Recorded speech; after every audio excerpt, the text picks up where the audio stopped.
Buenos días. Es un gusto, un honor empezar nuestro curso académico de los coloquios de Historia del Derecho saludando a Esteban Llamosas, profesor de Historia del Derecho de la Universidad Nacional de Córdoba, investigador del CONICET y director del Instituto de Estudios sobre Derecho, Justicia y Sociedad. Puedo decir que es un autor muy querido, muy admirado en esta casa. Y podría estar aquí presentando su tabla de la liga, pero vamos a hablar de algo que también es divertido, de lo que escribe sobre teología y si hace derecho también es divertido, muy entretenido. Nos va a hablar entonces sobre economía política católica y enseñanza política portuguesa. Entonces, Esteban, tienes la palabra. Bueno, buenos días, muchísimas gracias por la invitación, primero, especialmente a la Rebeca.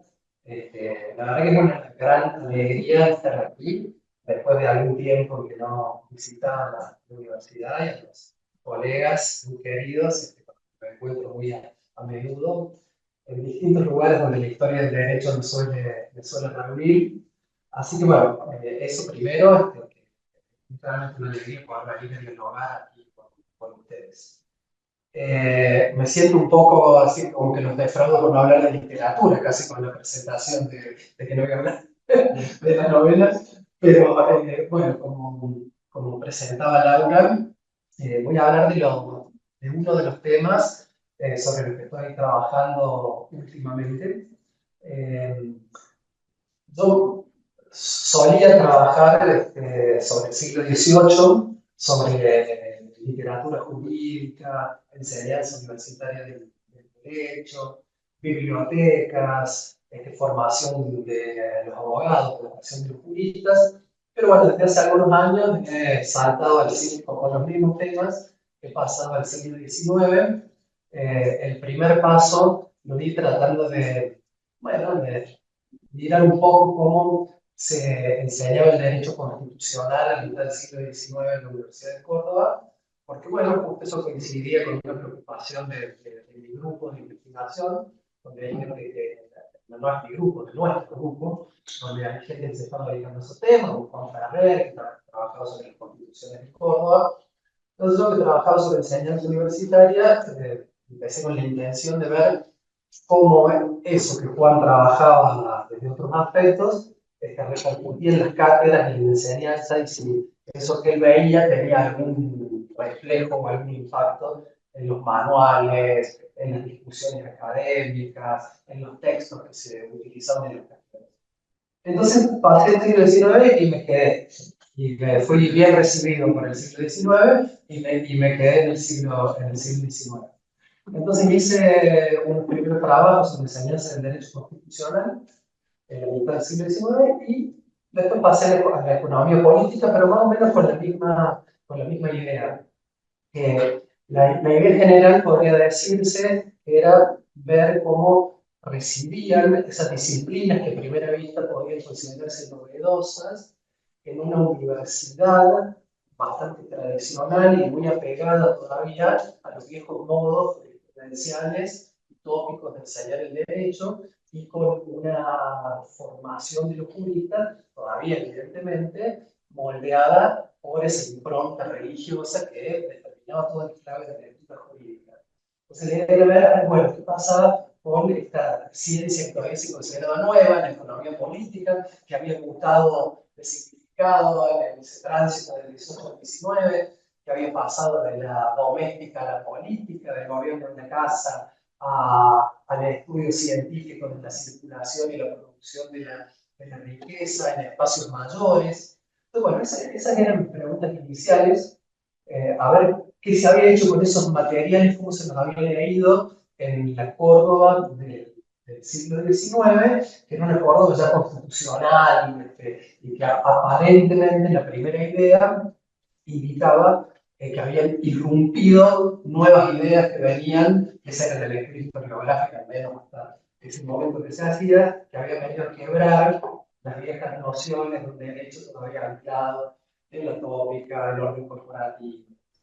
Y también, la verdad que la idea inicial era dialogar un poco con los juristas de otras asignaturas de la carrera de Derecho en mi facultad. Habíamos dialogado con los juristas de Derecho Constitucional y ahora queríamos dialogar con los profesores de Economía Política, porque todos ellos en sus manuales que enseñaban a sus estudiantes tenían el inevitable primer capítulo de antecedentes históricos, donde hacían unas lecturas de su propia disciplina, bueno, obviamente con muchas retroproyecciones, con categorías que se traspasaban, con pocos cuidados, pero bueno, obviamente esto no es una crítica a eso, porque también esto lo hacen muchos historiadores de derecho, se podía juzgar a los profesores de dogmática de no tener sensibilidad para estas cuestiones, cómo manejar el pasado jurídico. Así que también tenía esta idea de ver, porque en los manuales de economía política todos empezaron de la misma manera. La economía política aparece en el siglo XVIII después de la fisiocracia y el libro de Adam Smith, de la riqueza de las naciones, y aparece el liberalismo y el individualismo, y se rompe con el pasado. Entonces, bueno, vamos a poner algunos matices, a ver si podemos aportar algo a ese diálogo. También, de paso, nos sentimos útiles como historiadores para dialogar con juristas que están trabajando sobre eso. Así que esa fue la intención inicial. Para eso, entonces trabajé sobre algunas fuentes que estaban disponibles en el archivo universitario, que eran los programas de la materia. Reconstruí algunas biografías de profesores, recuperé los textos y las ediciones de los textos con los que se enseñaba la materia. Bien, ¿cuándo se empezó a ver a enseñar economía política en Córdoba? En la Universidad de Córdoba. La Universidad de Córdoba, bueno, lo digo brevemente, es una universidad que empezó a comienzos del siglo XVII y tuvo facultad jurídica recién a fines del siglo XVIII, ¿no? En 1791. Y la economía política aparece por primera vez en 1834, cuando aparece la primera cátedra de Derecho Público, ¿no? Se crea la primera cátedra de Derecho Público, donde se enseñó Derecho Público, Derecho Político, Derecho Constitucional, y ahí aparece en el tercer año la enseñanza de la economía política, indicando un texto a elección del profesor. No se sabe muy bien cuál es ese primer texto, no está indicado en ningún lado. Esa cátedra dura muy pocos años y se suprime.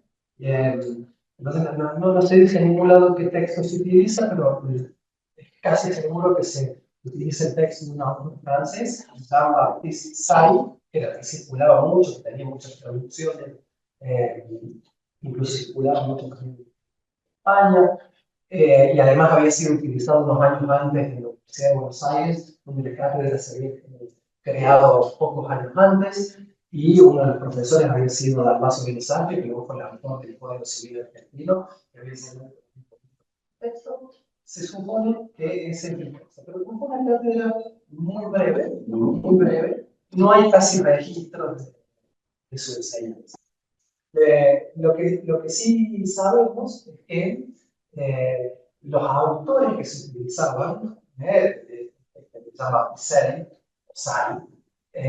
claro, venían mediados por traductores que, bueno, todos sabemos cómo funcionaba el habla mejor que nadie, la literatura de comienzo del siglo XIX, fines del siglo XVIII, donde las traducciones obviamente no eran exactamente iguales a los originales, si se puede hablar de originales, eran refundiciones de distintos textos, selecciones, con comentarios, con notas, con aclaraciones, con notas al pie, donde a veces incluso perdían el sentido del original o lo adaptaban. Entonces, bueno, también es muy importante saber qué ediciones se utilizaban en la enseñanza, porque, bueno, claro, vienen mediadas y se localizan, y además los profesores le vuelven a hacer una traducción porque la explican según su propia educación y su propia formación, ¿no? Entonces es probable que en esta primera experiencia casi seguro se haya utilizado este texto.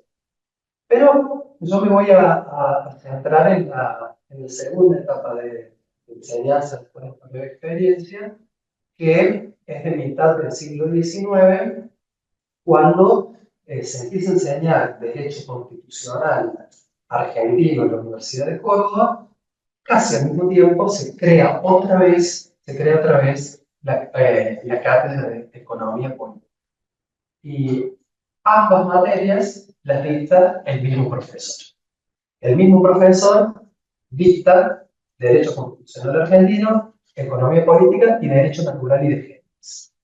Y las tres materias las dicta más o menos bajo las mismas claves teóricas, que evidentemente dependían también de su propia formación.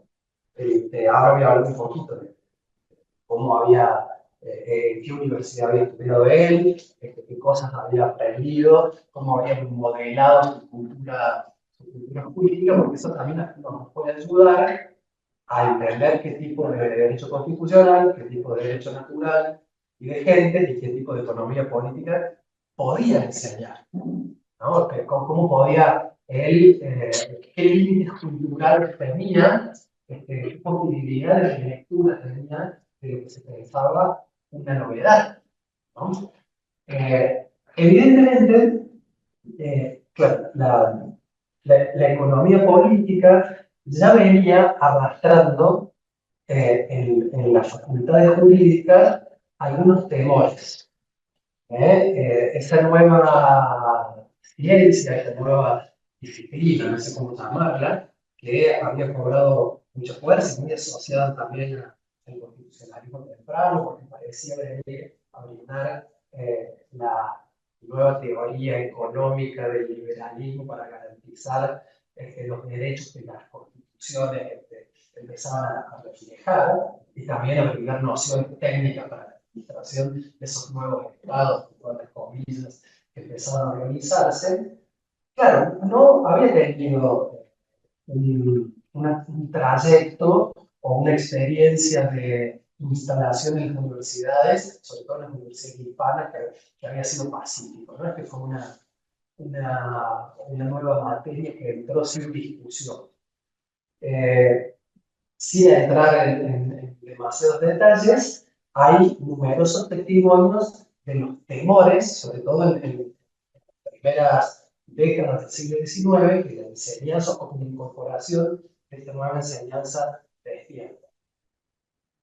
Por varias razones, por varias razones.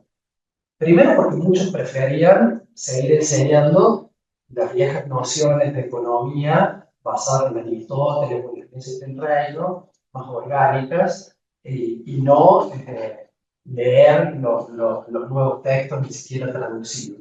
Eso, bueno, yo he recogido muchos testimonios de ese temor, incluso en Salamanca se llega a desaconsejar su enseñanza y se llega a decir no, que directamente eso hay que estudiar por partidas y que en la ética de Aristóteles está todo lo necesario para aprender sobre economía, que no hace falta leer a los autores nuevos. Y además, por otra razón, se ponen en juego ahí, al mismo tiempo que se intentaba presentar como una disciplina novedosa, despertaba temores por algunos ataques a la religión, ¿no? Sobre todo porque la nueva economía había arrojado a la categoría de improductivos a los sacerdotes, del clero, porque no producían nada. Entonces, claro, eso también generaba algún temor y algún rechazo. Y hay un enorme esfuerzo de quienes quieren traducir a autores de la nueva economía política, en decir, bueno, pero incluso los sacerdotes deberían leerla, porque no es que sean improductivos, sino que producen otro tipo de bienes, que son bienes inmateriales, y ese tipo de bienes también generan otra riqueza. Haciendo un enorme esfuerzo por conciliar un ataque a los ministros de la religión, para que ellos también puedan sentirse integrados en los nuevos principios de economía política, y además también para que el instituto se convirtieran en voceros y difusores de esta nueva ciencia que traería riqueza y prosperidad a las naciones. Pero también en las universidades empiezan a circular estos textos en los consulados, en las sociedades económicas de amigos del país, pero claro, también con muchos límites y con muchos temores, porque bueno, se tiene cierto temor a que se destruyan los negocios en los que todos están involucrados, de ciertas tutelas proteccionistas de las sociedades económicas de amigos del país se vean atrasadas por los poderes de libre cambio. Entonces, es como todo una especie de baile de Pinuet donde se avanza, se retrocede, se pide enseñar algo, pero comentarlo, traducirlo, limitarlo, adaptarlo. Entonces, durante la primera mitad del siglo XIX eso ocurre mucho, ¿no? Y obviamente eso no puede ocurrir en Córdoba cuando vuelve a enseñarse la economía política en 1857. Quizás no se repliquen los mismos temores que en las primeras décadas del siglo XIX ocurrió en España, los temores de la sociedad económica de amigo del país y demás, pero sí está el temor a, eh, a cierto desvío de que los nuevos principios no integren muy bien en sociedades católicas, ¿no? Este temor siempre está presente. Entonces, cuando vuelve a enseñarse, cuando aparece la nueva cátedra de economía política a partir de 1857, conocemos el programa, conocemos el texto que se va a utilizar, que es el texto de un autor francés, José Garnier, que también era un autor que circulaba mucho, tenía muchas traducciones al español. Algunos, bueno, suelen acusarlo de ser un mero copista de Adam Smith, de Rossi, de Quenet, pero en realidad es lo bastante habitual, ¿no? Como circulaban las obras. Bueno, ese es el texto que va a usar el profesor, que se llamaba Luis Cáceres, era un hombre formado, un hombre ya de cierta edad, formado en la universidad, bueno, se conoce en Argentina como Universidad Patria, es decir, la universidad que se organiza después de la Revolución de Mayo, pero que es una universidad absolutamente independiente de los viejos modos de enseñanza del periodo colonial. Entonces, este profesor tenía mucho tiempo de enseñar Derecho Constitucional, Economía Política y Derecho Natural y Vigentes. Claro, ¿qué había aprendido? Había aprendido en la instituta por el libro de Viño castigado por Sala. Eso es lo que había aprendido en el plan de estudios que había cursado.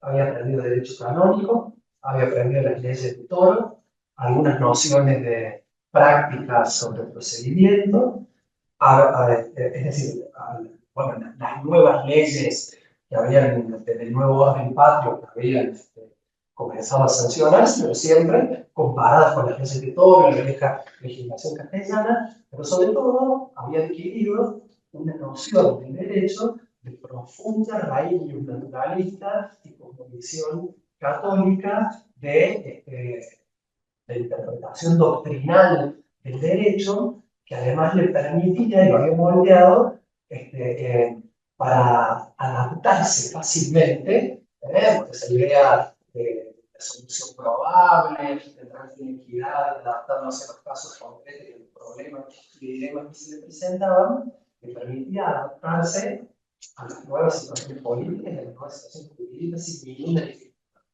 De hecho, políticamente era un hombre muy integrado a ciertas figuras políticas que cuando cambiaban se integraban inmediatamente a las nuevas figuras políticas y cuando cambiaban se integraban nuevos. Y esa flexibilidad política también debería flexibilidad jurídica para reacomodar su formación, que era claramente una formación jurídica del antiguo régimen, a los nuevos tiempos constitucionales sin ningún problema, ni ningún obstáculo, simplemente adaptando lo que parecía una novedad, bueno, algo que es muy conocido, a los viejos modos que la vieja categoría de entender el derecho. Entonces, ¿qué enseñaba? Claro, cuando enseñaba Derecho Constitucional, utilizaba una traducción de los comentarios de la Constitución de Estados Unidos de Story, ¿eh? Utilizaba una traducción al castellano que se había hecho en base a la traducción francesa de Story que había hecho Paul Odet. Ese es el libro. Pero claro, con un montón de notas del traductor argentino que básicamente era, claro, estaban ahí intentando crear un constitucionalismo, o sea, una teoría de la constitución, pero con todas notas que venían adaptándolo a los viejos modos de la sociedad católica. Después ese libro lo cambiaron por otro James Kent, también otra traducción de hace un académico chileno que circula mucho en Argentina. Enseñaba Derecho Natural, y también conocemos el programa, por una traducción al castellano de Heinrich Arens, que Arens era quien había traducido a Krauss, Karl Kraus, bueno, primero en francés, pero acá se circuló una versión en castellano. Es decir, Cáceres era un krausista. Tenía esa idea de una especie de humanismo con contenido ético, religioso, con una fuerte impronta moral. Entonces enseñaba sobre matrimonio, derechos personales, clasificaciones del derecho, justicia, con esa impronta. Enseñaba Derecho de Gentes eso fue una pregunta que te hice en la exposición en Córdoba, por el libro, el curso de Derecho de Gentes de Andrés Bello, jurista chileno, que también de muchísima circulación ese libro. Pero claro, ese libro era una especie de derecho internacional, donde derivaban la última dependencia siempre de las leyes que regían las relaciones entre naciones, explícitamente las leyes primarias de raíz divina, donde él enseñaba por Andrés Bello, y enseñaba economía política por una traducción de José Garnier, que era una traducción oficial que se había hecho en el año, a ver si lo puedo decir exactamente, era una traducción de Eugenio de Ochoa, publicada en Madrid en 1848. Eugenio de Ochoa era un oficial del Ministerio de Comercio, Instrucción y Obras Públicas, que había sido una edición que había publicado el Consejo de Instrucción Pública para la enseñanza en España. Esa es la que utiliza. Pero claro, es una traducción llena de advertencias, donde ya la idea de Gabriel, que era más moderado que los autores originales, pero sobre la traducción está llena de advertencias que dicen, bueno, este libro lo que intenta es adaptar los términos franceses a nuestro naciente lenguaje económico, ¿no? Y tenemos que desarrollar una noción de la economía política como ciencia social y moral para tratar de explicar las leyes naturales de la economía. Son también las leyes naturales que hay que deducir y luego, lógicamente, explicar, bajo una concepción que al mismo tiempo que defendía la propiedad privada y estimulaba el comercio, no se apartaba de una lectura religiosa del mundo. Entonces, lo que enseña el profesor Cáceres en su cátedra de Economía Política son las leyes naturales de la economía, similares a aquellas que regulan el trato entre naciones y similares a aquellas que atribuían derechos personales luego constitucionalizados. Es decir, leyes naturales de derivación divina que podían conocerse por la razón naturalmente dirigida. Ese es el tono que le da Cáceres a través de este texto, a la enseñanza de economía política, que va a tono y que no es una casualidad ni una cuestión pragmática de ahorrar un sueldo de profesores en vivo. Esto ocurre en Buenos Aires también, coinciden los profesores de economía, derecho natural, porque la lectura que se hace en las tres disciplinas es como una lectura común, son disciplinas integradas, saberes integrados. Pueden explicar distintas porciones del mundo o distintas porciones del conocimiento, pero bajo el mismo paradigma, ¿no? Eso se replica también en otras universidades. Bien, el profesor del que estoy hablando va a dictar la materia durante largos años, 20 años, son largos años. Y en algún momento este texto va a ser reemplazado por otro, ¿no? En 1870 se reforma el plan de estudios y la Universidad de Córdoba, luego de la Constitución Nacional, había dejado de ser una universidad provincial para ser una universidad nacional. Se hace nacionaliza. A partir de ese momento, toda la designación de los catedráticos, pero también la reforma de los planes de estudio y la indicación de los textos, aunque por supuesto que se hacía en conversaciones con el rector de la universidad, pero venían definidas normativamente por el Ministerio de Instrucción Pública Nacional. Entonces, en 1870 hay una reforma de los planes de estudio que hace el ministro de Instrucción Pública, que había sido alumno de la Universidad de Córdoba, luego también había sido presidente de la Pública unos años después, que modifica los planes y que además había sido profesor de Economía Política en la Universidad de Buenos Aires, y que manda a estudiar otro texto de otro autor francés que también está considerado como un autor de la línea liberal, incluso los economistas lo consideran como un autor que en Chile se mucho lo consideran uno de los padres del liberalismo chileno, porque no fue profesor en Chile. Ese nuevo texto es el tratado, no vamos a decir exactamente, es el tratado teórico y práctico de economía política de otro autor francés, Jean-Gustave Roussel-Senneville, ¿no? Que era un economista, periodista económico y economista que había integrado muchas sociedades eh, económicas en París, pero que en algún momento de la mitad del siglo XIX el gobierno de Chile lo contrata, porque bueno, está organizando el Estado y necesita que alguien enseñe economía política en la Universidad de Chile y asesore el gobierno. Eso lo contratan este profesor, lo contrata Andrés Bello, que es una figura muy relevante para la historia política de Chile, lo contrata porque el rector de la universidad le encarga de dar clases de economía política, asesorar al gobierno, es el mismo Andrés Bello del curso de Derecho de Gentes que el profesor Cáceres está enseñando en Córdoba hace mucho tiempo. Entonces lo contratan y como parte del encargo le piden que escriba un manual para enseñar la economía política en Chile. Entonces, Ursel Senneville escribe este tratado teórico y práctico de economía política, lo escribe en francés, y el hijo de Andrés Bello lo traduce al castellano. Esto es 1859, si no me equivoco. A ver, pues. Ahora, bueno, después le preciso la vigencia, no voy a haber equivocado, pero creo que es ese. Bueno, este texto, cuando yo empecé a leer, que se había referido en la historia de la economía, un autor que, bueno, no conocía, pero todos lo refieren como el padre del liberalismo chileno. Incluso tiene en el hall de la Facultad de Derecho de Chile un busto ahí en su honor, porque es considerado en este sentido. Claro, esa es la edición traducida por Juan Bello, que es hijo de Andrés Bello. Claro, y primero me empieza a llamar la atención la cita que inicia el texto. Es una cita bíblica sobre la importancia del trabajo. Es una cita del libro de Job que dice: el hombre nace para el trabajo. Bueno, que quizás es una cita general, vamos a ver para empezar a leer un poco.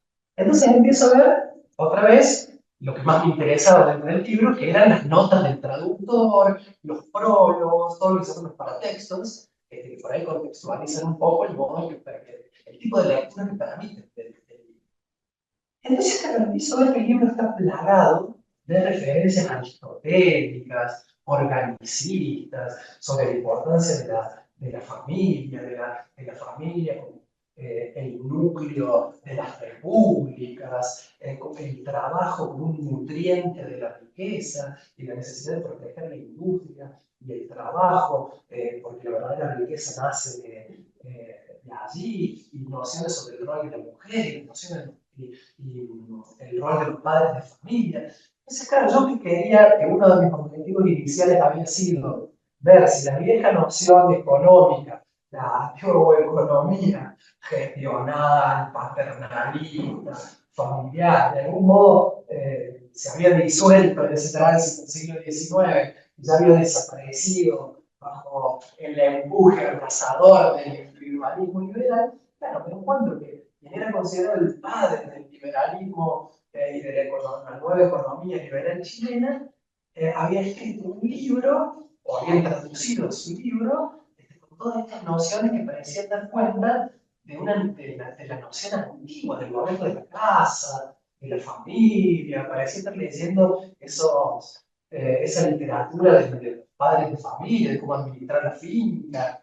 Entonces, bueno, empecé a leer eso, y claro, el libro empieza casi diciendo, cuando se refiere a la relación de la economía, por supuesto que está todo, es verdad, mezclado, ¿no? Porque también ahí se se ve como una idea de que hay iglesias naturales, de economía, que pueden comprenderse productivamente, pero también se ve todo el influjo, a ver, de la nueva ciencia experimental, de las nuevas ciencias sociales que intentan insertarse en el campo de las ciencias naturales para ganar prestigio en el ámbito académico. Entonces también hay mucho de esto de observar y a partir de la observación establecer leyes, es decir, todo eso está en el texto. Pero claro, cuando empieza a hablar de la relación de la economía con otras ciencias, empieza a decir que esa fisiología social que Aristóteles llamaba política y nuestros primeros economistas fisiocracia, lo que estudian son los fenómenos de nutrición, ¿no? En su metáfora, representados por las funciones industriales sobre las que reposa la existencia material de las sociedades y cuya actividad no puede paralizarse sin que el desorden penetre pronto en la organización social. Y después decía, las leyes que investiga la ciencia económica tienen carácter universal y permanente. No dependen de tiempos ni de lugares, porque resultan de la naturaleza misma de la materia, como también del hombre cuya constitución lo cambia, y cuya actividad, variable y movible en sus formas, no puede, sin embargo, salir del cuadro en que el entrenador la hace. Este era el texto que todo el mundo explicaba, bueno, y es cuando, bueno, aquí sí llegó el liberalismo, y demás. Que bueno, es verdad que a mí me sorprende menos. O sea, bueno, en general del derecho por ahí, que hemos trabajado en literatura jurídica y ciencia jurídica, nos sorprende menos. Pero a mí me parece que esto sorprendía mucho a los profesores de economía. Es decir, bueno, miren, a ver, si profesores, nada más la leído así, lo he leído de esta forma, ¿no? Y cuando definía el derecho de propiedad, decía, bueno, el derecho de propiedad es mucho más que el derecho de poseer una tierra o percibir una renta. Es el conjunto de esperanza, el derecho de propiedad es el conjunto de esperanza que a cada individuo le presenta en el estado social existente, en vista de las cuales arregla su vida. Bueno, puede haber muchísimos ejemplos que hablan de esta noción, si se quiere, más tradicional, del modo en que se componía la sociedad, del modo en que se podía generar la riqueza. ¿Qué decía de las familias? Es decir, el principio de propiedad tiene como punto de partida las leyes familiares, ¿no? Y que las leyes que arreglan los matrimonios y definen el poder marital y paternal. Leyes dictadas por consideraciones de un orden superior al de los estudios del mundo, ¿no? Entonces, bueno, a eso es decir, había reemplazado el mercado de la familia, el libre cambio, las prácticas intuitivas y protectoras, se había salido de la religión para entrar al mercado. Bueno, esto parece ser un río donde todas las aguas se mezclan, ¿no? Donde se van adaptando y reformulando y reconociendo estas nociones, nuevas formas de entenderlas. Cuando hablo de la familia, a ver, cuando yo leía esta noción de familia, inmediatamente van a recordar cosas de Jaquín Régimen, ¿no? En 1859, Purcell, cuando escribe sobre la familia, dice: es el más elemental de los cuerpos políticos, un embrión de sociedad civil que puede vivir y perpetuarse indefinidamente por sus propias fuerzas. Es un organismo, perdón, dice, un embrión de sociedad civil. Una noción últimamente relacionada a su concepción organizante de la sociedad, a la que consideraba un organismo cuyas partes todas dependen las unas de las otras, ¿no? Todavía se sigue moviendo en esta concepción orgánica de la sociedad. Bueno, y evidentemente, el profesor Cáceres, que ya venía moldeado en una forma de entender el derecho, en una forma religiosa de concebir el mundo, que así explicaba el derecho constitucional, claro, este libro encaja perfectamente con su idea de lo que podía enseñar, es decir, no debe desviarse mucho, ni siquiera debe hacer muchas mediaciones al texto, para explicárselo a su madre. Y este mismo texto encaja incluso mucho mejor que con la enseñanza del profesor Cáceres, unos años después, ya en tiempos que en Argentina al menos se comprende como los tiempos de triunfo total del marxismo, el liberalismo secular, que es de 1880 en adelante, ¿no? Bueno, muy estudiada, la famosa generación del 80, en Argentina, que es la generación positivista, liberal, laica, que todo lo secundariza. Bueno, en ese tiempo, donde, bueno, uno podría quizás suponer que allí sí en la universidad, ya la lectura que salía de la economía política estaría regida por otro tipo de patrones. Bueno, es verdad que Córdoba siempre ha sido una universidad más tradicional, más apegada a sus viejos modos más tradicionales de conservar sus equilibrios sociales en el derecho. La economía política que enseña a fines del siglo XIX sigue usando este texto, pero lo que enseñan es el catolicismo social. Las cátedras de economía política de finales del siglo XIX, y conocemos ahí los programas de los profesores, se constituyen en una tribuna más de las muchas que había para atacar al individualismo liberal a tono con las encíclicas papales que condenaban al liberalismo desde algunas décadas antes. Entonces, los programas de enseñanza de la materia de 1891, 1892, 1893, dictados ahora por otro profesor, un profesor muy vinculado a las asociaciones católicas, los círculos de obreros católicos, en su programa, usando este mismo texto, presenta ya, los siguientes contenidos, ¿no? Se llama Garbo. El profesor que es bastante conocido porque escribe una historia de la Universidad de Córdoba en esta época. Entonces, ¿qué estudiaron en su programa con este texto? A las distintas escuelas y corrientes de economía política que se enseñaban, agrega la escuela católica. Seguramente bueno, este programa es 1892. La escuela católica yo supongo que tendrá que ver con la encíclica Rerum Novarum, que era del año previo, y algunas encíclicas previas. Debía enseñar eso, ¿no? Esa comunión de capital y trabajo, conciliación de clases y de estados. Seguramente enseñaba eso, ¿no? Cuando enseña sobre el trabajo, es reacción contra el régimen del individualismo en la época. Es un programa que parece antiliberal, ¿no? Analiza la asociación, plantea la influencia de las máquinas en la industria, pero bajo la pregunta de si habían empeorado la condición de la clase obrera, sin dejar de establecer que la propiedad privada era natural al hombre, agregaba a los estudios el colectivismo y el comunismo a las teorías que estudiaban las personas. Estaba en el programa, comparaba la teoría de la doctrina de David y Ricardo sobre la renta con la de los socialistas, ¿no? Presentaba medidas destinadas a mejorar la condición de los asalariados, quitó de un programa anterior, el programa es un poco más liberal que un punto que decía los inconvenientes de las huelgas, sobre todo, ¿no?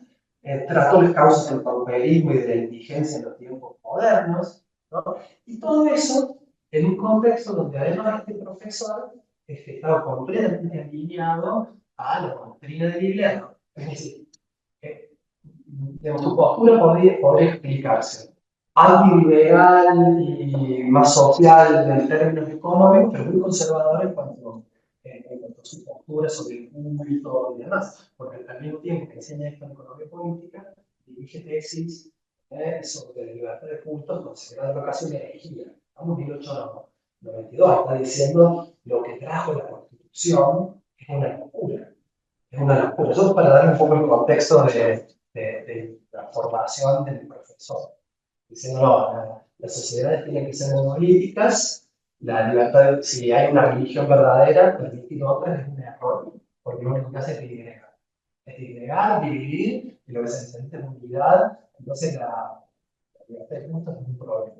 Entonces, al mismo tiempo que él critica la libertad de culto, adhiere a las condenas al liberalismo, la cátedra de economía política, con esta especie de tono católico social, es para él y para la Universidad de Córdoba, porque es el único profesor de economía política, una tribuna más para oponerse al liberalismo que pareciera, no tan así, dominar entre sus contemporáneos.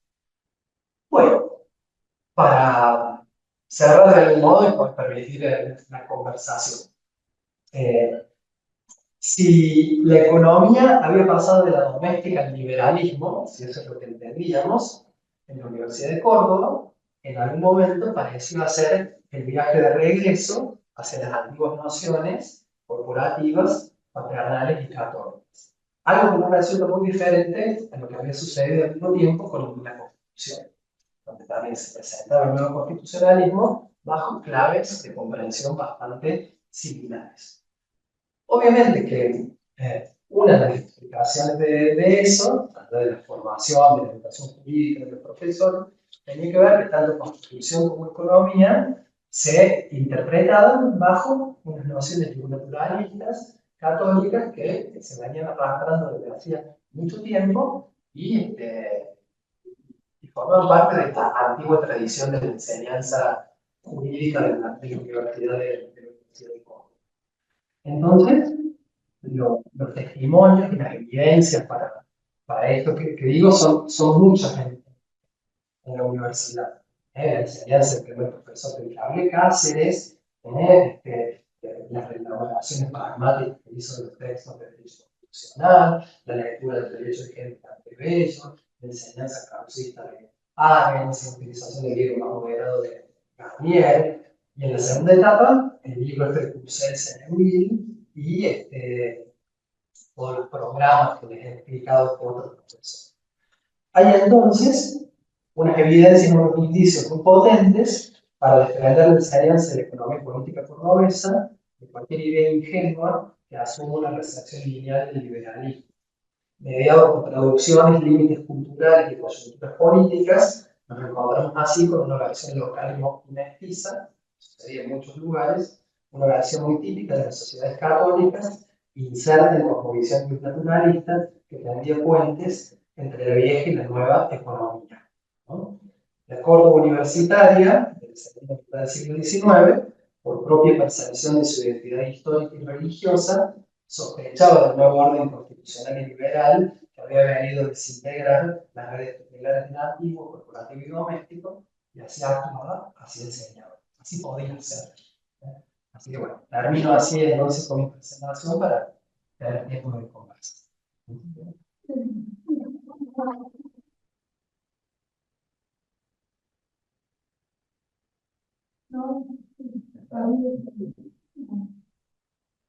Bueno, muchísimas gracias. Espero que escucharte. Tenemos aquí un par de preguntas, comentarios, conversaciones que sean en caso pueden abrir el micrófono simplemente preguntamos. Yo creo que está un poco de contexto que te voy a decir ya de lo que nos ha venido teniendo. No tenemos, si puedo. Una pregunta absolutamente interesada. Pero antes te agradezco, no he podido dejar de atender sin ningún momento. A mí las ideas que se me en la cabeza para desviarte no he podido desviar el trabajo. Esteban, no has mencionado en ningún momento, ni cuando hablabas de las cátedras, ni cuando hablabas de las subdisciplinas integradas, esas cátedras del primer momento, ¿no? De la década de los 30, si me equivoco, ni las del segundo, de 60, 70. De administrativo, derecho administrativo, ciencia de la administración, que es verdad que es lógico y que sabemos que no se movía por allí, que no se movía en otros contextos paralelos, y que luego como se movía en la de otra manera ya. Pero claro, me llama mucho la atención de que en ningún momento se haya colado absolutamente nada. Ciencia de la administración. Claro, en la década de los 60 ya empieza a haber al menos en Buenos Aires algún que otro tratadito de derecho administrativo. Ha llegado casi hasta los 90, no era la problemática central, pero que hay algo ahí, llega lo que las traducciones paralelas. Sí, claro. No como que se entré en la exposición de las carreras, no hablé de todas las materias, pero sí, aproximadamente, no voy a recordar el año con exactitud, ni tampoco el texto que se utilizaba, pero te lo voy a decir en 10 minutos porque necesito buscarlo, ni siquiera lo tengo aquí, pero sí que se enseña derecho administrativo y es una enseñanza que comienza por esta misma época de la que estoy hablando, y si no me equivoco es en los años, o fines de los años 60 del siglo XIX o comienzos de los años 70, y uno de sus profesores es un jurista muy relevante, Jerónimo Cortés, que luego participa en los procesos de reformas constitucionales de Córdoba. Tengo el texto que se utiliza, porque eso está en los planes que manda el Ministerio de Instrucción. Después te lo paso con todo junto, como me gustaría recordarlo de memoria, pero ni siquiera lo tengo juntado aquí.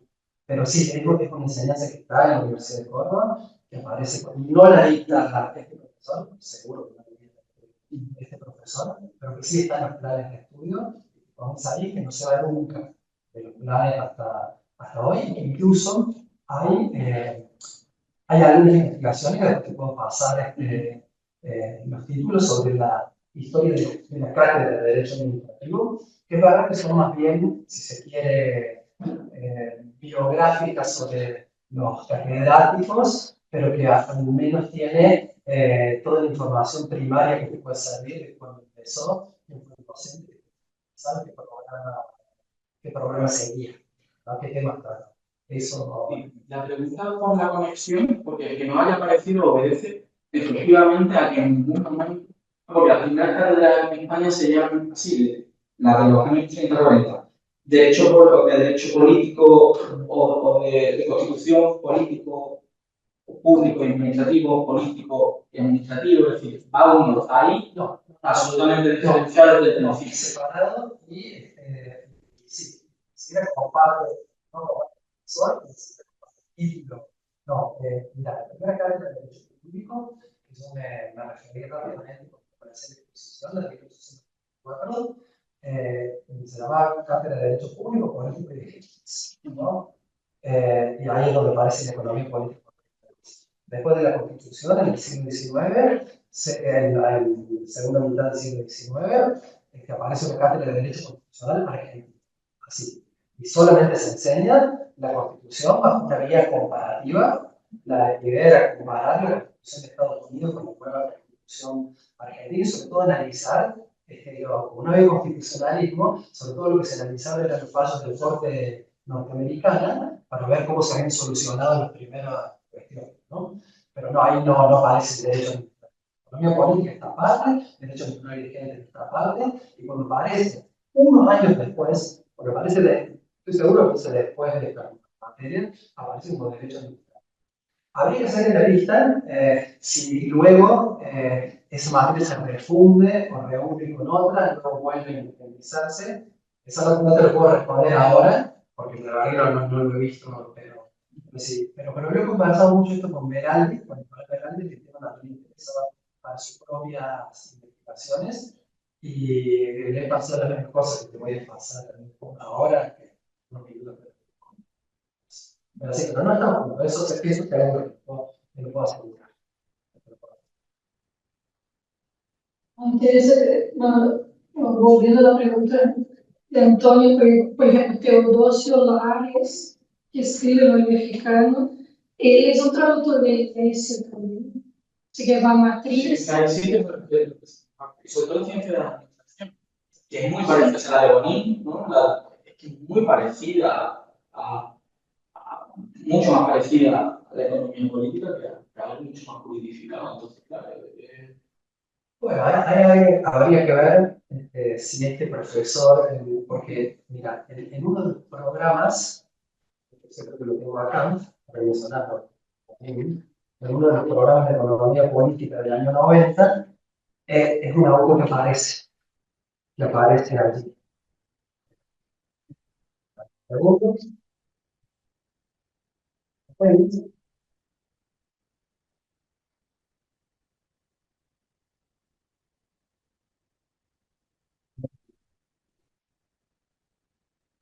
después me lo paso, pero sí que es un autor que aparece.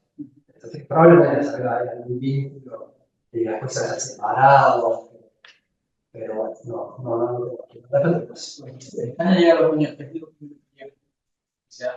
y en los años 30. En los años 30. Es decir, que es desde los principios. Bueno, no, aquí, como te decía, la materia es finales de los años 60, comienzo de los años 70. Y bueno, realmente no recordaba ahora mismo el texto, pero ¿qué pasó? Santisteban no era utilizado en peruano, y esto tiene que ser peruano. Ese sí que no figura. ¿No? ¿Pero para qué? ¿Para qué materia? Creo que derecho constitucional, ¿no? Bueno, aquí de derecho constitucional, mira, yo digo los textos que se utilizan en las distintas etapas. En la primera etapa es esa cátedra efímera que va de 1834 a 1841, utilizan traducciones de dos autores franceses.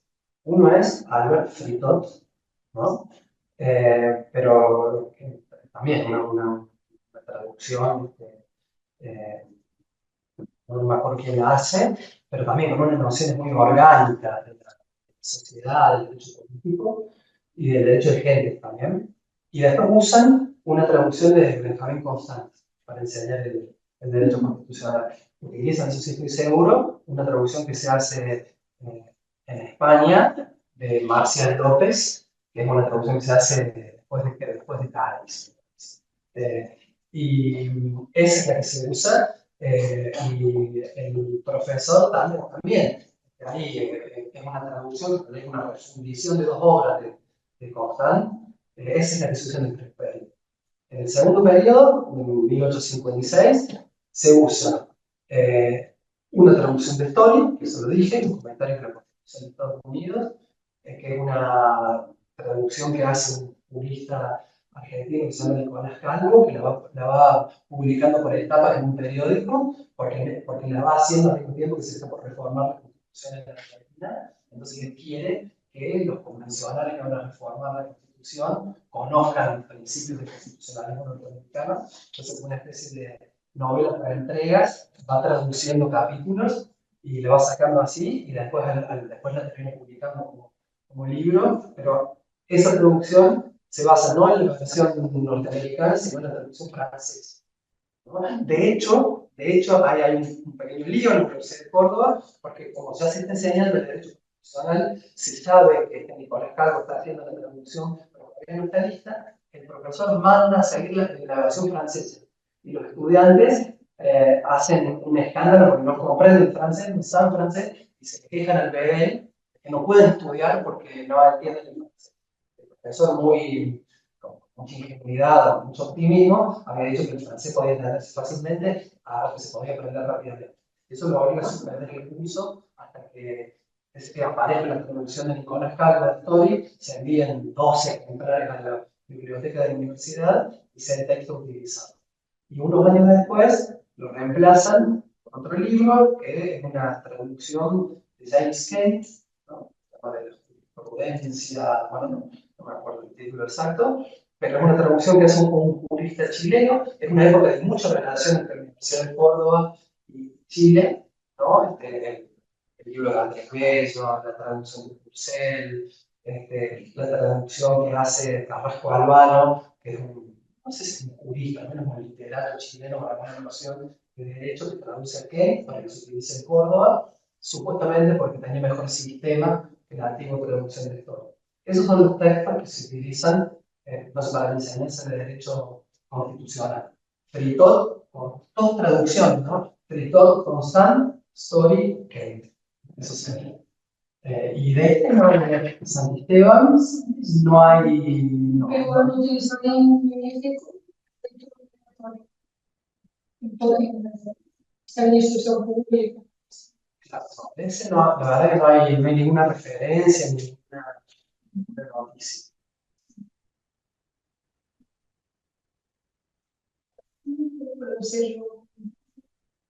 Pero seguimos en lo mismo.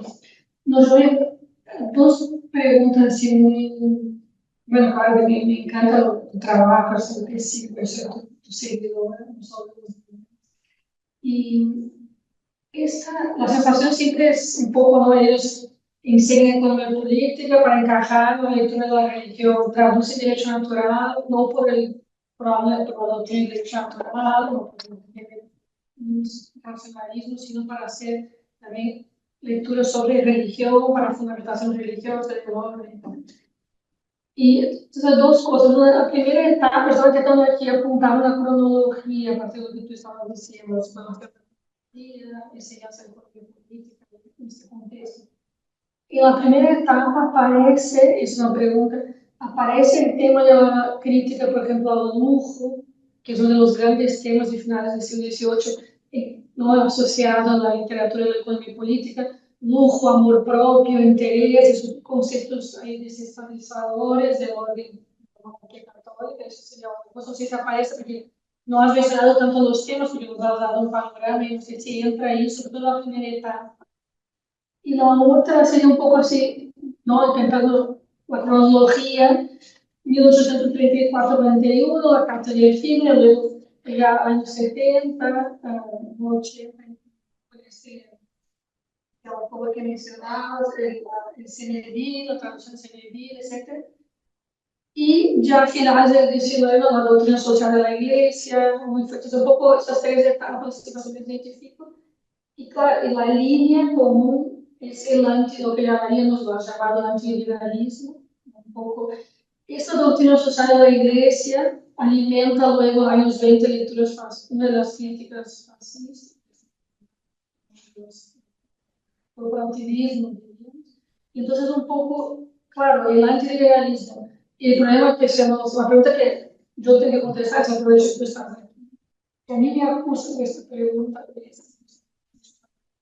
saber aquí un poco cómo contestar, ¿no? ¿Cuál liberalismo? Yo creo que tenemos también que ser, ¿no? Hay varias concepciones distintas de liberalismo y que en cada momento también se están contestando, entonces a veces yo creo que ahí, no sé, me encuentro con este problema. Así que varias lecturas, inclusive tenemos una lectura del liberalismo que hacemos de derechos, y COES y tal, y creo que tampoco es, hay varias también competiciones de liberalismo, entonces sería un poco eso, escucharte un poco sobre esas dos preguntas y vamos, ¿no? Muchas gracias por conversar. Primero, sobre los preguntados del interés, del lujo, de la riqueza. Claro, yo no conozco, porque no puede conocerse la primera etapa que te interesa, sobre todo cuando la economía política empieza a enseñarse en 1834. Claro, no se conocen, no hay cuadernillos de clases, ¿no? No hay cuadernillos de clases, no hay lecciones. Esa cátedra es muy breve. El profesor que dictaba la materia era el rector de la universidad. No escribió ninguna lección. Entonces la reconstrucción, ni siquiera se señalaba un texto. Yo pude llegar por vías indirectas, establecer que era el que se llama PSAI, para esta primera etapa. Entonces ni siquiera hay un programa de esta primera etapa para saber cuáles eran los temas que preocupaban. Pero sí estos temas aparecen en los programas de la segunda mitad del siglo XIX, aparece el tema de la riqueza, el ocio, todo eso sí aparece en el programa. Y sí te lo puedo responder, pero ya claro, para no la etapa que puntualmente te interesa, sino para el último cuarto del siglo XIX, el libro de Senewin, habla de la riqueza, del lujo y del rol que los ricos están llamados a desempeñar en la sociedad y en la nueva economía política que tiene que explicar. Y para explicar que los ricos cumplen una función, no de lujo, que los ricos cumplen una función importante, porque la acumulación de su riqueza luego derrama hacia el resto del cuerpo social y terminaría produciendo una riqueza colectiva, utiliza para explicar eso la parábola de los talentos del Evangelio. Y la explica, en el Evangelio dice que a las personas se les han dado distintos talentos que deben desarrollar en beneficio de la sociedad, que el talento de los ricos justamente es acumular riqueza y que ese don debe ser puesto al servicio de los demás bajo una vía de derrame, ¿no? Pero este tipo de referencias las he visto en el texto que puse en el programa ya de una etapa más tardía. Respecto a la doctrina social de la Iglesia, al liberalismo, a qué modo de entenderlo, bueno, claro, un poco mi interés en meterme con estos temas surgió de esa curiosidad, porque, claro, yo mencioné que mi curiosidad era también un poco era una curiosidad presente, ¿no? Porque también era una curiosidad presente. El propio contexto político argentino, desde el año pasado llevaba una nueva irrupción del liberalismo y además bajo miradas, si se quiere, más extrema, libertaria. Y claro, todo el mundo habla de liberalismo, liberalismo, pero ¿qué inicia? Cuando hablan de liberalismo. Bueno, el liberalismo de Adam Smith, no, el neoliberalismo del consenso de Washington de los años 90, sí, bueno, claro, hablamos de mil cosas. El liberalismo, sí, bueno, vamos a hacer un rastreo, a ver, en estas cátedras, en este preciso momento, y a través de estos 2 o 3 tiempos que yo seleccioné, a ver cómo leían a los autores que consideramos los fundadores de ese liberalismo. Es cierto que yo también, como yo estaba intentando hablar con profesores de hoy de economía política, es verdad que también me preocupé un poco en seleccionar en todo este trayecto aquellos casos que quizás eran un poquito, que contradecían un poco esta idea que podían tener hoy de una flecha lanzada linealmente desde fines del siglo XVIII hasta ahora. Hemos visto siempre ha sido así. Entonces, en medio hay otros profesores que probablemente tienen una visión quizás más secular y más liberal en el modo que podríamos entenderlo sin matices porque. Entonces, claro, de eso no he hablado, entonces probablemente en esa cronología parece que todo eso como un bloque unificado. Probablemente no lo digo así.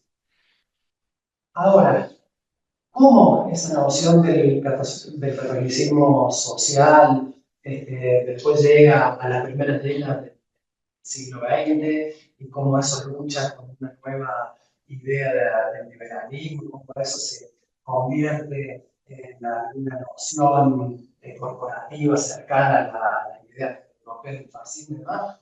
Bueno, eso en Argentina tiene sus particularidades. Eso lo hemos visto mucho nosotros. Distintas razones, yo estoy dirigiendo algunas tesis sobre la formación del derecho del trabajo a comienzos del siglo XX. Una de las Pintos, no sé, y donde empieza a ver cómo toda esta doctrina social de la Iglesia empieza a verse reflejada en una legislación específica sobre un campo que se pretende nuevo, pero que también está releyendo los derechos sociales, no bajo óptica socialista, sino bajo óptica católica y basada en la principio.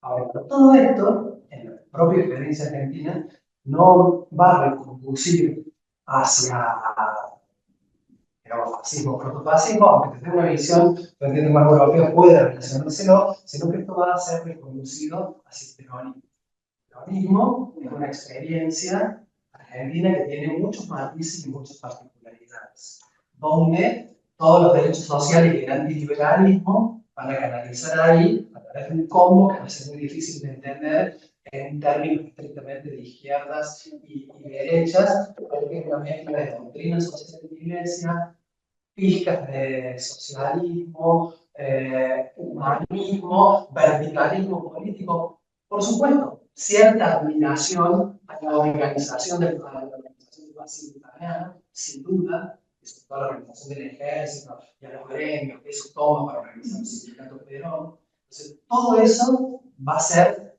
tragado, deglutido y escupido a la Argentina por la experiencia del peronismo que aparece a comienzos de los años 40, que va a retomar todas esas tradiciones sociales, antiliberales, cristianas, pero les va a dar con un barniz de nacionalismo, de antiimperialismo, muy parecido a Luis Vargas, ¿sí? Es un proceso. Entonces, la respuesta ahí de cómo eso desembocaría hacia adelante, digamos que no puede comprenderse sin la experiencia política, jurídica, de reformas sociales y constitucionales que va a hacer después. Total, el anarquista, el corporativismo anarquista es muy alimentado por la doctrina social de la Iglesia como crítica antiliberal. Pero yo me preocupo mucho de localizarlo y matizarlo mucho, porque entiendo que una visión más simplificada y reducida del proceso político del peronismo, que no se asocia directamente con la derecha europea, con el fascismo, y a veces incluso hasta con el fascismo. Es un fenómeno muy complejo más seguro que no fue, más allá de que, como en muchos otros países sudamericanos, llegaron científicos nazis usados. Sí, eso sí, pero sí tiene un vínculo directo con el fascismo italiano, sin duda. Yo me pregunto eso del peronismo, capaz podríamos ver No. Bueno, es un fenómeno, yo no soy especialista, no soy investigador del peronismo, pero por distintas razones me toca dirigir tesis doctorales que terminan cuando el peronismo empieza. Y todo eso que está antes y un poco de lo que venimos hablando, se reconduce ahí. Sí. Un joven. Yo, bueno, me ha encantado sumar.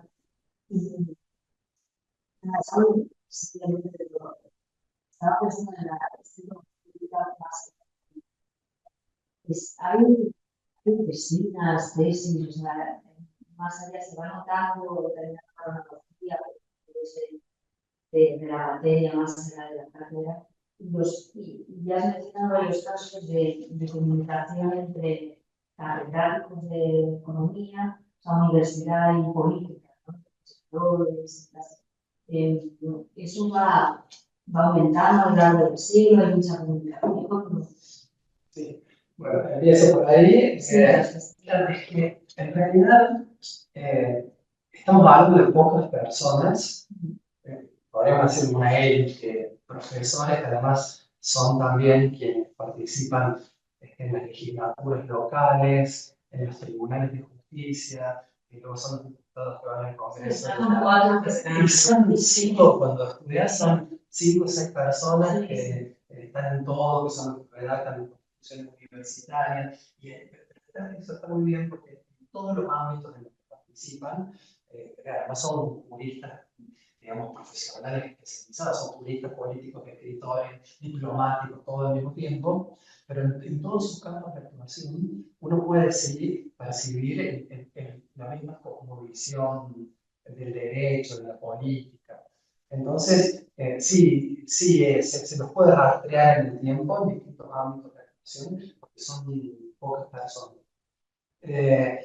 En cuanto, claro, no hay casi tesis en esta etapa. No, las tesis hasta, te diría, la mitad del siglo XIX, claro, era un acto que no quedaba escrito casi nunca, ¿no? Se hacía la defensa oral en el salón de grado, o sea, las réplicas, las preguntas, toda la ceremonia, pero no, algunas conclusiones, hasta la mitad del siglo XIX hay, pero muy en cuentagotas. Después de la segunda mitad del siglo XIX ya empieza a haber pocas, muy breves, y claro, no de economía política, hay sobre libertad de culto, sobre huelgas, que se sabe mucho. El gran, cuando empiezan a volverse más masiva la idea de que la tesis ya se debe luego publicar en un pequeño cuadernillo que queda en la biblioteca, claro, hay un momento en que la preocupación jurídico-política, porque este es el fin del siglo XIX, comienzo del siglo XX, es el tema de la cuestión social, la cuestión obrera, el trabajo, de cómo tratar qué hacer, reprimirlo, regularlo. Entonces, la mayoría de las tesis que empieza a ver son sobre accidentes de trabajo, huelgas, industrialismo en la facultad de Derecho, ¿no? Y claro, son tesis de 3 páginas. Sobre libertad de cultos, lo que explicaba recién. Bueno, otro de los profesores de Hugo, Gabriel Ederle, no sé si lo has conocido, está trabajando también sobre la tesis de finales del 19, comienzos del siglo XX, sobre la huelga y estas cosas. O sea que todavía no le hemos investigado mucho, pero sí hay un fondo, no muy nutrido, de tesis doctorales en Derecho, desde fines del 19 hasta la primera década del siglo XX. Yo me acuerdo si me pregunto, tenía alguna cosa más ahí que se me No, pasó. no era la cuestión de que se ve mucha comunicación o versus Incluso, así como Cáceres daba derecho natural de economía política y derecho constitucional, a veces es reemplazado momentáneamente por un profesor de derecho civil que después vuelve a su cátedra, después Cáceres va a reemplazarlo a él, y los dos juntos redactan las constituciones de la universidad, y ambos son asesores del gobernador, y junto con otros después participan de la convención que reforma la constitución nacional o la constitución provincial. Claro, son pocas personas en constante comunicación, que se puede salir la pista, sí, y en ámbitos, claro, que a veces hoy me parecería muy distinto, ¿no? Porque a veces le escribo sobre derecho comercial, sobre procedimientos, después está dando economía, pero sí, están completamente conectados, básicamente porque son poquitos. Porque son poquitos. Una observación más de aquí, los que vamos hablando. Te da la sensación siempre escribimos, leyendo tus textos y entiendo también estos temas. Ahí como tenemos una larga, sí tenemos una cronología muy larga, estos temas de libros, de enseñanza. La sensação que eu tenho é de uma aparente paradoja, por um lado, la jurisprudência, como saber, viejo saber jurisprudencial, no se puede traducir, es intraducible. No, cuando se sale del latín ya no es la jurisprudencia, la que no conocemos ahí, la dura de los cabalistas. Y entonces todos estos nuevos saberes de economía política, el derecho natural tal y como se va configurando aquí en esta época, es todavía, ¿no? Algo más cercano al jurisprudencial. Y entonces un poco a la vez ya no tenemos jurisprudencia, pero sigue qué es lo que queda de esto. Entonces el casuísmo, ¿cuál casuísmo? ¿Cuáles son las líneas? Y tú no has contado varios de estas líneas, pero es un poco parado que yo me encuentro, ya no es la jurisprudencia, pero ¿qué es lo que queda? ¿Cómo identificar, cómo formular, dónde, o sea, un poco eso? Yo creo que esa vieja jurisprudencia, que probablemente no existe más, porque la izquierda estaba hablando aquí, ¿no? Yo creo que lo que queda es ¿dónde quedan los claves de esta jurisprudencia? Es en la cabeza de los profesores que se han formado en una universidad. Claro, estos profesores se han formado casi a segunda década del siglo XIX, donde todavía esa cercanía, al menos en Córdoba, todavía es más difícil, porque ahí sí se sigue usando un vínculo comentado. Entonces, yo creo que queda en la cabeza y en la formación jurídica de esos profesores, que luego se ven obligados por las circunstancias políticas y jurídicas a trabajar con otros materiales, con otras disciplinas, a los que deben de algún modo adaptar o acomodar o traducir a un tiempo que probablemente les presenta otras demandas, otros desafíos, pero que a esa vieja jurisprudencia les ha dejado una noción y sobre todo una capacidad de adaptación y de flexibilidad, ¿no? Es típico de buscar el caso, la tópica, que les permite sin ningún inconveniente, ¿no? Generalmente esto ha sido visto, generalmente suele ser explicado, no generalmente, como una contradicción, ¿no? Como, bueno, pero ¿cómo leen estas nociones así si no eran esto? Pero claro, las leen en el modo en que él ha sido educado, en que puede comprender no solamente el derecho, sino la sociedad en la que vive. Y además todos estos profesores que forman parte de la élite son perfectamente conscientes de la sociedad en la que viven y saben perfectamente que esas nuevas doctrinas o esas nuevas disciplinas tienen que traducir el medio en el tal. Y yo creo que esa capacidad se le ha dado la antigua educación jurisprudencial. Yo creo que queda ahí, queda en lo que han aprendido, es una correa de transmisión. De hecho, a mí me sorprendía mucho que cuando explicaban el fracaso de esa primera cátedra de Derecho Público y Economía Política, los historiadores solían decir que esa cátedra había sido efímera porque la enseñanza de Felitot y Constant era demasiado moderna para la sociedad cordobesa que no estaba preparada para las nuevas corrientes liberales y constitucionales. Y todo era exactamente al revés. Esos profesores conocían perfectamente la sociedad en la que vivían, la política de la sociedad en la que vivían. Entonces, lo que habían hecho era adaptar esos textos. Si fracasó fue por otra cosa, no había plata, básicamente no había plata para sostenerlo, ¿no? Y ese periodo de la universidad fue un periodo de mucha pobreza. Pero si no duró, no fue por una contradicción entre nuevos saberes, entre unos textos que venían a iluminar sobre cosas que la sociedad no iba a entender, no iban a entender, no. Entendían perfectamente cómo utilizarlos, cómo mediarlos, cómo presentarlos.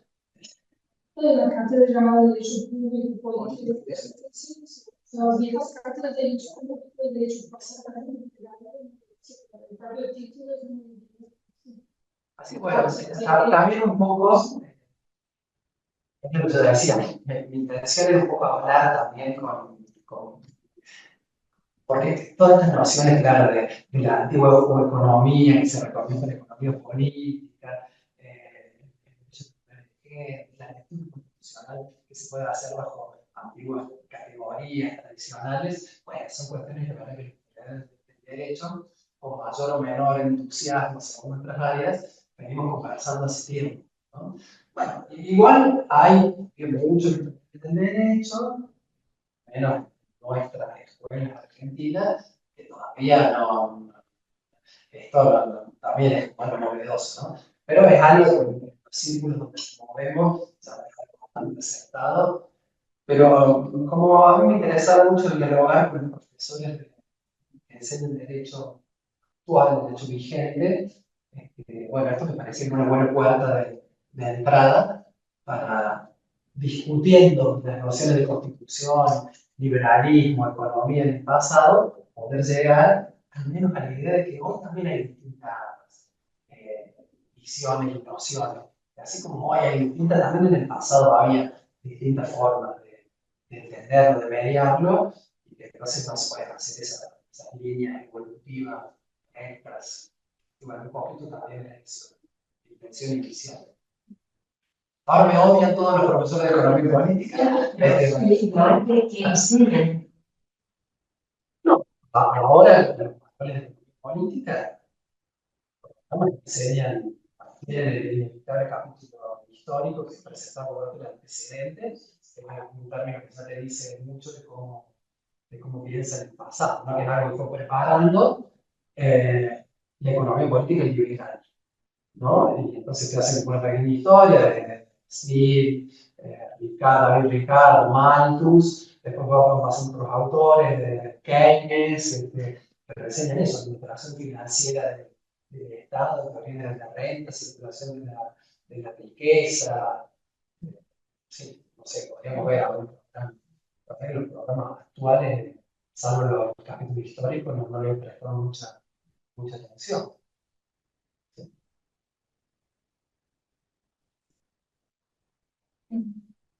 Bueno, Marx estaba publicando en el final de los 60. No hay ninguna, me imagino ninguna De Marx. de Marx, porque en los Bueno, 70 hay algo de alguna señal, de una lectura.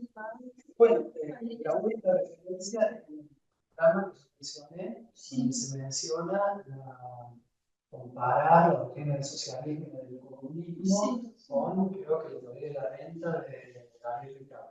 David Ricardo. Sí.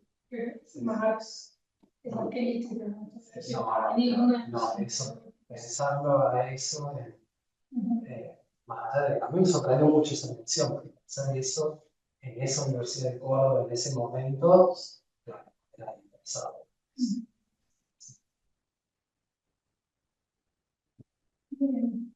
Bueno, si no, si se alguna pregunta más,